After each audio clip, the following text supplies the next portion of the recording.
మిథున రాశి ఈ యొక్క రాశి వారికి ఆదాయం 8, వ్యయం 11, రాజపూజ్యం 1, అవమానం 7గా ఉంది. అబ్బా నేనే ఉన్న స్వామి మిథున రాశిలా ఒక్కటి కొడితే 7 తిడతారు నన్ను.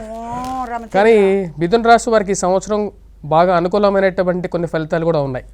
మెయిన్గా రేపు రాబోతున్నటువంటి జూన్ 2వ తారీఖు నుండి గురువు ఉచ్చ స్థానంలోకి ధనస్థానంలోకి రాబోతున్నాడు.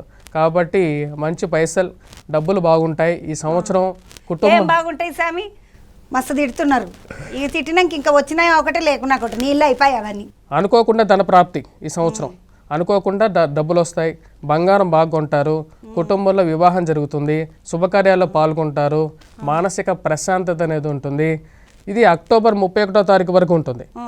మరి ఉద్యోగపరంగా మటుకు స్ట్రెస్ అనేది ఉంటుంది. చేయాల్సినటువంటి పని కన్నా కూడా ఎక్కువ పని చేయాల్సినటువంటి పరిస్థితి, స్ట్రెస్ అనేది ఉంటుంది ఈ సంవత్సరం. కాకపోతే ఈ సంవత్సరం ఈ రాశి వారికి కొంచెం లక్ ఫ్యాక్టర్ అనేది ఎక్కువగా ఉంది. గత సంవత్సరంలో జరగాల్సినటువంటి పనులు సరైనటువంటి సమయంలో జరగకుండా అడ్డుపడుతున్నాయి కదా, ఆ సమయానికి మూలంగా ఈ సంవత్సరం పనులు అనేవి జరుగుతాయి. అది కొంచెం ప్రశాంతంగా ఉంటుంది. సంతాన ప్రాప్తి కలుగుతుంది ఈ సంవత్సరం. సంతానం గురించి చాలామంది వెయిట్ చేసేటువంటి వారు ఉంటారు, వివాహం చేసుకోవాలని చెప్పి వెయిట్ చేసేటువంటి వారు ఉంటారు.